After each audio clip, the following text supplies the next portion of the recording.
Vous écoutez La Voix de l'Espérance, une émission qui vous apporte paix, joie, confiance et espérance.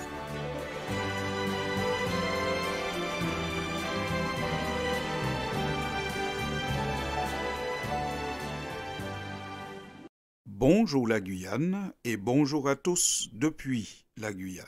Quand le médicament devient pire que le mal, malheureusement, il arrive qu'un médicament ait des conséquences plus dramatiques que le mal qu'il est censé soigner. On entend même parler de procès pour des affaires de ce type, car parfois il est reproché aux fabricants de ne pas informer les patients alors qu'il était déjà au courant. La vengeance fait partie des médicaments qui deviennent pires que le mal qu'ils sont censés soigner. L'histoire de l'humanité et l'actualité sont remplies de faits de vengeance qui montrent que cette réaction n'est jamais une solution, mais toujours une source de problème. Car la vengeance se définit ainsi, comme étant la peine infligée à un offenseur pour la satisfaction de l'offensé, des représailles souvent disproportionnées car animées par la colère.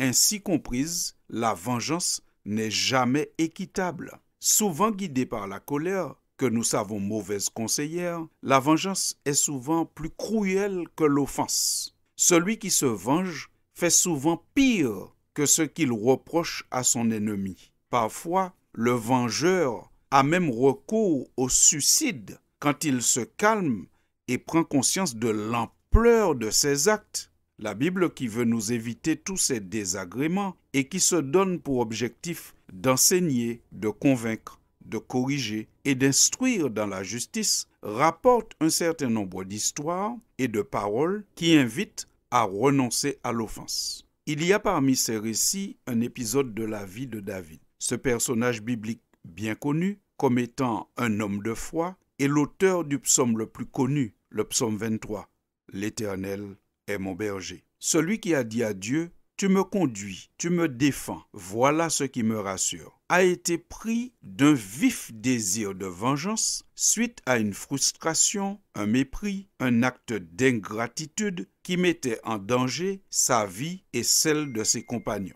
Les faits sont consignés dans le chapitre 25 du livre de Samuel, qui se trouve dans la Bible. David est dans une situation difficile. Il est en deuil et triste et probablement en questionnement, car il n'a toujours pas accédé au trône alors que Samuel, l'homme que Dieu a utilisé pour le désigner comme roi, vient à mourir. Il décide donc de se retirer dans un lieu désert, à la tête d'une troupe d'environ 600 personnes. Lorsque les vivres viennent à lui manquer, il demande l'assistance d'un homme très riche, un certain Nabal, qu'il a eu l'occasion de protéger et d'aider dans le passé. Celui-ci donne une fin de non-recevoir à sa demande et le méprise. Face à l'ingratitude de Nabal, humilié et frustré, sentant sa vie et celle de ses hommes menacées par le manque de nourriture et guidé par la colère, David décide de se venger. Il décide qu'avant le lever du soleil, Nabal, ses proches, ses employés doivent tous mourir, alors que ces derniers ne sont pas d'accord avec la décision de Nabal. Mais tant pis, parce que la vengeance est souvent disproportionnée. Tant pis, parce que la vengeance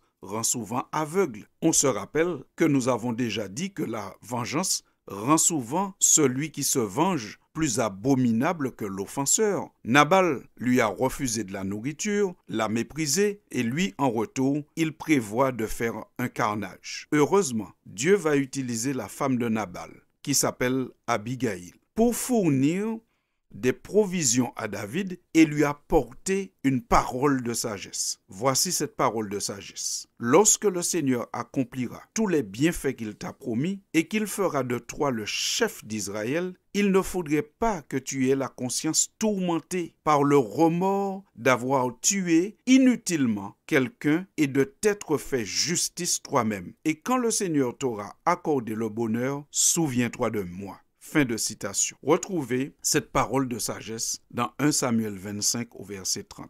Le roi désigné, David, va accepter le conseil sage de cette femme. il va renoncer à la vengeance. Il va plutôt pardonner, faire preuve de sagesse et d'humilité, reconnaissant que la vengeance est à l'opposé du bon sens. Voici donc la réponse de David à la parole de sagesse d'Abigaïl. David répondit à Abigaïl: « Je bénis le Seigneur, le Dieu d'Israël qui t'a envoyé en ce moment à ma rencontre. Je te bénis aussi, toi qui, avec bon sens, m'as empêché d'en venir au meurtre et de me faire justice moi-même. » Fin de citation. Parole à retrouver au verset 32 et 33 du même chapitre. Le processus de la vengeance est comme une échelle. Chaque fois que l'un des protagonistes monte une marche, l'autre se sent obligé de monter plus haut. Quand 1000 sont tués d'un côté, l'autre se sent obligé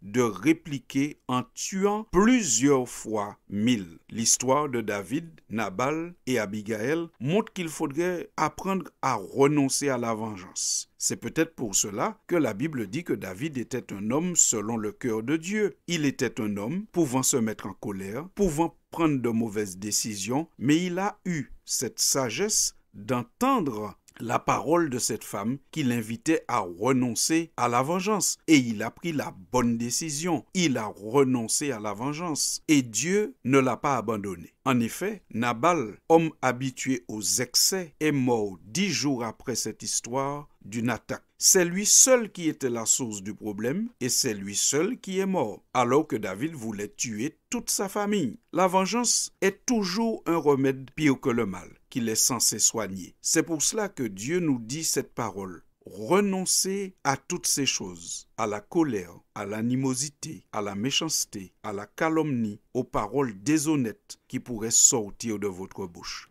Fin de citation. Colossiens 3 au verset 8. Dieu n'est pas insensible à la souffrance des siens. Il agit et agira toujours plus pour éradiquer définitivement le mal. Mais en attendant, faisons-lui confiance et respectons sa souveraineté. Acceptons que Dieu puisse agir en son temps comme il veut et quand il veut. C'est pour cela que nous devons pratiquer la justice et jamais la vengeance. La justice, pour qu'elle soit rendue, doit l'être par des personnes extérieures à l'affaire. C'est pour cela que on parle d'état de droit quand aucun citoyen n'a le droit de se faire justice lui-même, mais il doit s'en remettre à une justice qui est censée être équitable, impartiale pour régler les affaires et les problèmes. Eh bien, nous faisons la même chose avec Dieu. Il est celui à qui nous remettons les cas, les affaires et les problèmes, en croyant que Dieu est celui qui est digne de confiance, qui est juste et qui agira au bon moment et de la bonne manière en son temps. Faisons donc confiance à celui qui a dit « À moi la vengeance, à moi la rétribution ». Soyons patients et laissons Dieu agir. Il agira toujours au bon moment. La vengeance est toujours un remède pire que le mal qu'il est censé soigner. Enlevons donc ce médicament de notre pharmacie. À bientôt, chers auditeurs.